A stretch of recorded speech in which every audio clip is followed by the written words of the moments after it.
আসসালামু আলাইকুম। আজকে আমরা রিয়েল এস্টেটের জগতে কিছু শব্দ জানব। প্রথমটা হচ্ছে ব্লাইন্ড অ্যাডস। ব্লাইন্ড অ্যাড মানে হচ্ছে গিয়া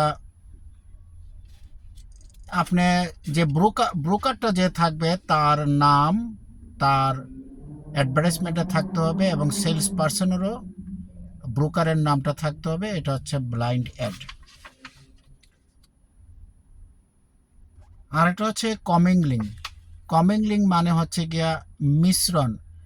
পার্সোনাল অ্যাকাউন্টের কোনো অর্থ সম্পদ রিয়েল এস্টেটের কোনো অ্যাকাউন্টে মিশ্রণ করা যাবে না, অথবা রিয়েল এস্টেটের কোনো অ্যাকাউন্টের অর্থ সম্পদ পার্সোনাল অ্যাকাউন্টে মিশ্রণ করা যাবে না, রাখা যাবে না।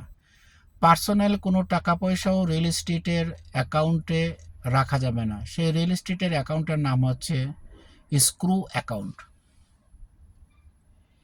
EXSNY এই ওয়েবসাইটটাতে ঢুকে আপনাকে একটা অ্যাপ বানাইতে হবে।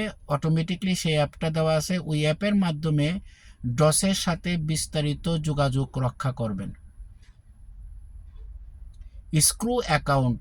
স্ক্রু অ্যাকাউন্ট হচ্ছে প্রত্যেকটা রিয়েল এস্টেট ট্রানজ্যাকশনের জন্য প্রত্যেকটা কোম্পানি একটা স্ক্রু অ্যাকাউন্ট খুলে, যেখানে শুধুমাত্র রিয়েল এস্টেটের ট্রানজ্যাকশনের টাকা পয়সা সংরক্ষণ করা হয়, পার্সোনাল কোনো টাকা পয়সা সংরক্ষণ করা হয় না।